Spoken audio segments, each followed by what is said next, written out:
Ya, halo guys. Berjumpa lagi dengan gua Andromido. Jadi di video gua kali ini kita bakalan membahas fitur terbaru di Bombage, yaitu leaders dan gadgets cuy. Sebenarnya ada beberapa update lain, update yang kecil aja, tapi nggak gue bahas cuy. Yang gue bahas cuma dua ini doang, leaders sama gadgets. Jadi di bulan Maret kemarin tanggal 17 atau enggak 18 itu ada BitchTalk dan mereka ngomongin soal bakalan ada fitur leader sama gadgets cuy. Nah, jadi kita bakalan bahas semuanya di sini. Jadi langsung aja dari leaders dulu cuy ya. Untuk leaders dia ini tuh ada banyak ya. Cuman di sini gue baru unlock 8 leaders aja dan keduanya tuh epic coy. Dan fungsi leaders ini tuh kayak gimana? Leaders itu tuh sama kayak pahlawan, tapi kita tuh cuman bisa bawanya tuh per unit tuh cuman satu kapal doang. Jadi misal nih, gue bawa rifleman, berarti gue cuman bisa bawa leaders atau squad leaders yang bisa memimpin si ininya, si rifleman-nya. Kayak contoh di sini gue pakai Letnan Honu buat kelompok rifleman, berarti gue bisa pakai Letnan Honu. Dan kalau gue pakai tank, gue bisa pakai ini TL-40 Doomfati sebagai pemimpin dari kelompok. Jadi leaders ini tuh kelompok dari landing craft-nya kita gitu ya. Cuman kita bisa bawa leadersnya tuh cuman satu aja cuy. Jadi kalau kita pakai Letnan Honu ini, kita nggak bisa pasangin ke kapal yang lain gitu loh. Jadi cuman satu doang guys. Ya sama juga kayak yang tank ini. Kalau gue pakai TL-40 Doomfati, berarti gue cuman bisa bawa satu ini doang, nggak bisa ke landing craft yang lain. Ya bisa sebenarnya kalau kan punya banyak leaders tapi dengan troops yang sama gitu. Kayak tank ini ada TN CMD 005, berarti gue bisa pakai itu, sama TL-40 Doomfati itu bisa guys, walaupun beda ya, nggak bisa sama. Dan apa bedanya kalau yang hero?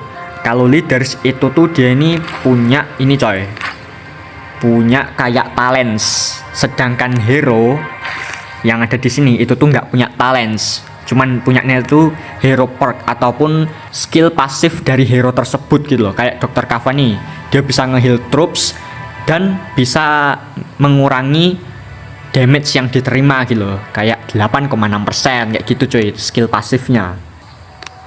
Kalau yang ini beda guys. Kalau yang leaders epic itu tuh ada skill pasif, ada juga skill aktifnya, dan juga dia tuh udah disediain talents. Semakin banyak levelnya ataupun semakin tinggi levelnya, maka semakin kuat juga guys. Nggak kayak hero yang dimana mereka nggak punya talents ya, dia cuman punyanya tuh skill aktif dan juga skill pasifnya. Kalau di upgrade pun cuma nambahin statsnya doang sama unlock upgradean ataupun skillnya cuy. Kalau ini dia udah ke unlock tapi skillnya cuman satu doang guys. Dan itu tuh yang skill aktif itu rata-rata tuh yang ini cuy, yang leaders yang epic. Gue nggak tahu ya kalau yang leaders yang rare ini dia ada skill aktifnya atau enggak, cuman rata-rata ini skill pasif semua cuy. Kalau kalian bisa baca itu skill pasif. Dan ini kayaknya skill pasif. Oh, ini skill aktif. Oh, ada yang skill aktif sama skill pasif cuy. Ada yang nggak punya skill pasif juga ya, kayak yang ini nggak punya skill pasif tapi dia punya skill aktif kalau yang rare. Kalau yang epic biasanya punya ya, kayak ini harusnya punya tuh ya, ada dua. Dan ini cara upgrade talentsnya ini gimana? Upgrade talentsnya itu adalah dengan cara kan tuh harus dapetin salinannya coy. Dapetin salinannya dari mana bro? Dari recruit terus field recruitment. Nah, di sini juga kita bisa dapetin leaders dan gadgets juga cuy lewat sistem field recruitment. Nanti kalau kan udah punya hero atau gadgets yang duplikat gitu guys, kalau dapatnya sama ya, itu tuh bisa kita upgrade talentsnya ya.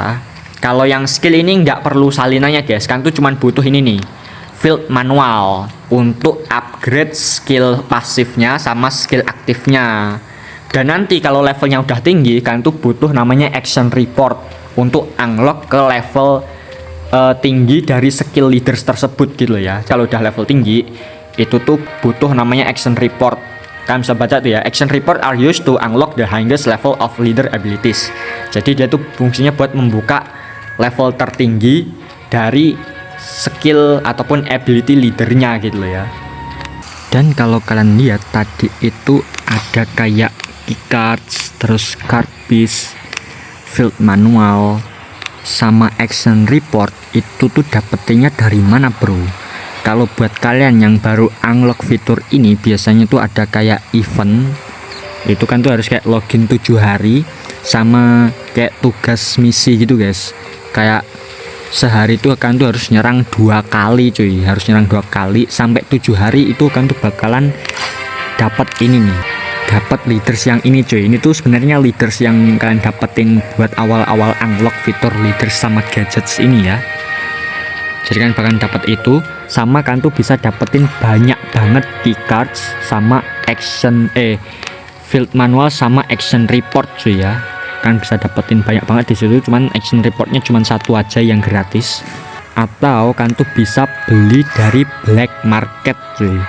Kalau kalian bisa lihat di sini di Shop of Evil itu tuh ada yang jualan keycards yang dari weekly offers. Itu cuman satu doang ya, dan itu harganya cuman 3.000 cuy. Lumayan mahal hitungannya. Dan kalau yang dari monthly offers itu tuh harganya 6.000 buat satu keycards. Menurut gue sih nggak worth it ya kalau belinya itu tuh dari Shop of Evil. Mungkin field manual masih masuk akal, harganya 600. Tapi kalau yang kayak gini tuh kemahalan. Mending belinya tuh dari card piece shop atau dari circuit block shop. Nah, card piece shop itu dapetnya dari mana dulu coba? Yaitu dari daily tasks cuy ya. Jadi kan tuh bisa menyelesaikan satu misi doang ya sebenarnya, tapi sebanyak 6 kali cuy. Jadi kayak win any island battle, berarti gua harus memenangkan, harus ngancurin base sebanyak 6 kali gitu cuy.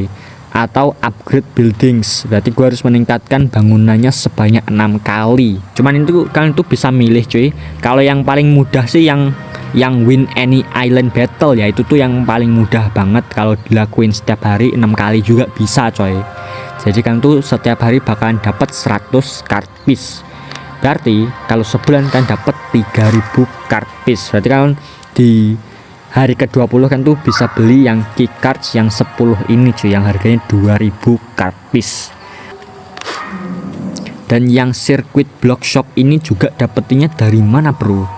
Jadi kalau kalian itu ke menu gacha tadi ya, yang ada di field requirement, kalau kalian gacha kayak yang 10 kali itu, di bawah hadiahnya itu ada kayak tulisannya gitu, ada resource-nya yang kalian dapetin itu ya. Gue bakalan tunjukinnya di sini aja. Karena kalau kan gacha yang satu ini nggak bakalan dapet, nggak ada tulisannya gitu kan, dapet apa card piece, maksudnya circuit blocknya. Gue bakalan tunjukinnya di sini. Nah itu kan bisa lihat di bawah hadiahnya itu cuy, itu tuh ada kayak circuit block kan tuh bisa dapetin berapa gitu ya, kayak 5, 10 gitu cuy. Gue lupa, kan bisa lihat aja itu gambarnya.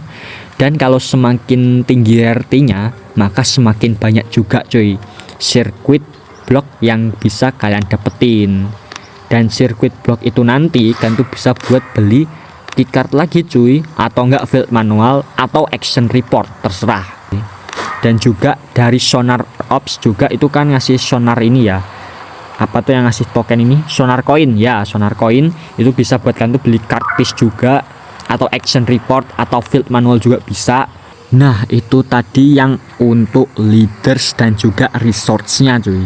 Sekarang gimana kalau yang gadgets? Yang gadgets ini nggak perlu gue jelasin terlalu detail juga kan, harusnya udah pada paham ya.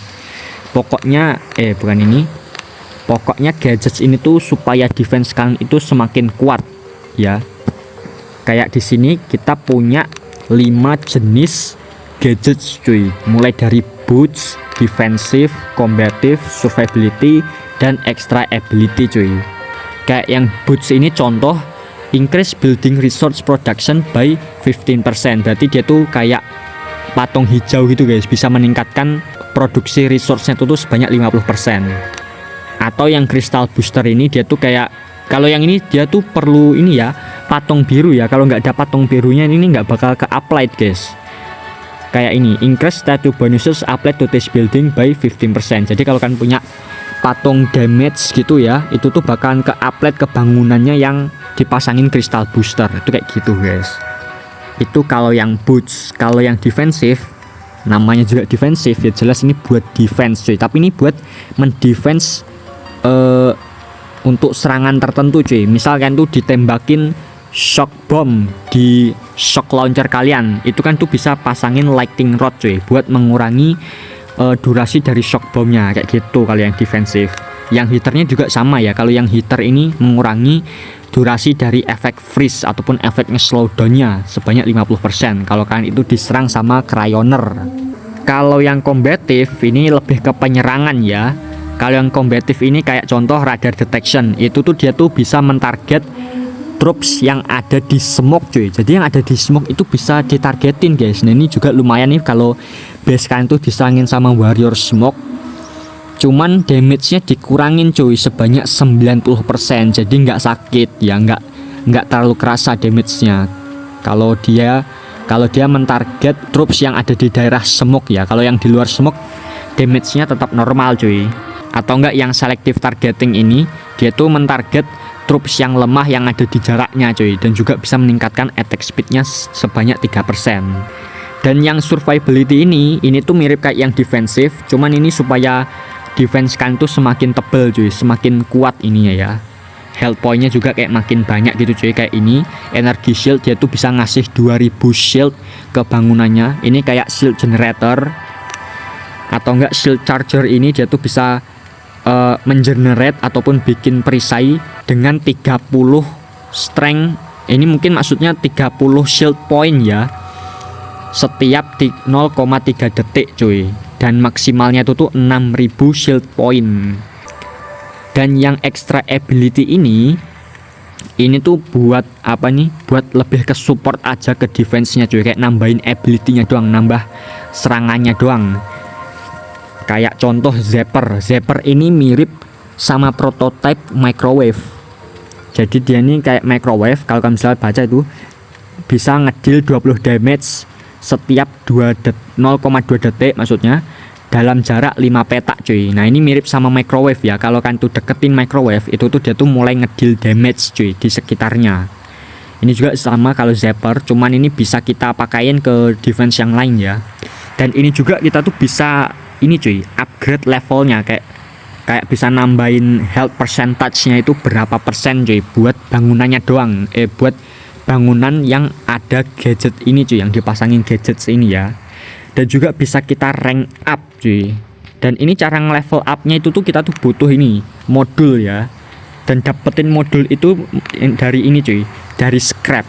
Jadi ini dia tuh kayak kita tuh bisa ngejualin gadgets yang nggak kita butuhin cuy. Kayak misal batu-batu ini gue jual, atau yang es ini gue jual, yang payung ini juga gue jual aja dah. Itu kalian bisa lihat gue dapat 60 modul dengan gue menjual 6 gadgets ini aja cuy. Dan juga ini semakin tinggi rarity-nya, semakin banyak juga guys modul yang bisa kalian dapetin ya. Kalau yang common itu kan dapat 10 modul. Kalau yang rare itu tuh kan tuh bisa dapetin 50 modul cuy. Cuman ini yang epic nggak bisa kita scrap ya, nggak bisa kita jual tuh ya. Epic gadgets cannot be scrapped. Jadi kita tuh nggak bisa nge-scrap yang epic cuy. Cuman yang rare sama yang common bisa guys. Yang epic doang yang nggak bisa. Jadi kayak gini, gue contoh pengen upgrade lightning rod yang kepasang di shock launcher gue yang ini ya. Itu bisa gue upgrade tuh itu. Darahnya juga semakin banyak ya tuh. 1428. Dan juga ini bisa kita rank up guys ya. Ini juga sama kayak yang leaders. Kalau kalian itu dapat duplikatnya, itu tuh bisa kita rank up coy. Jadi contoh gua kayak pengen rank up yang ini nih, radar detection. Gue bisa pilih ini berapa ininya ya, duplikat yang mau gue pilih. Gue pilih satu aja. Terus kita klik rank up. Tuh ya. Kita baru aja rank up gadgets ini ya. Dan kan saat itu yang tadinya cuman 90%, ini tuh jadi 80% guys damage yang dikurangi cuy. Oh ya, dan juga kalau kalian pengen ngelihat gadget yang kalian dipakein di defense itu yang mana, mungkin kan bakalan bingung kan ya. Kan tuh bisa nyalain fitur yang ada di ini nih, di atasnya tombol palu itu guys. Nah itu kan bisa lihat, itu kelihatan kan ya, atasnya bangunan itu kelihatan banget gadgets yang kalian digunain di base kalian itu apa aja cuy. Kalau musuh kalian nge-scout base kalian itu juga ada fiturnya tuh, kelihatan gadgets yang kalian pakai itu apa aja. Nah jadi mungkin kayak gitu aja sih untuk fitur leaders dan gadgets pada update Boom Beats kali ini cuy. Kalau misal gue ada yang salah di sini ya silahkan koreksi aja di kolom komentar, oke? Jadi ini nggak semua fitur gue bahas di sini ya, cuman leader sama gadgets doang. Sebenarnya ada update Boom Beats yang lainnya, kayak Boom Beats bakalan tersedia di PC ya. Mungkin kita bakal cobain itu nanti, cuman masih belum tahu ya tanggal berapa mulai rilisnya. Katanya di bulan April ini sih ya. Jadi mungkin sebentar lagi kita bakalan mendapatkan Boom Beats yang ada di PC. Mungkin kita bakalan cobain guys, oke? Yaudah mungkin segini aja guys untuk fitur leaders dan gadgets pada update Boom Beats kali ini. Jangan lupa buat subscribe dan share video ini ke teman kalian juga. Bantu agar channel ini agar bisa berkembang. Oke guys, see you in the next video. Salam, bye bye.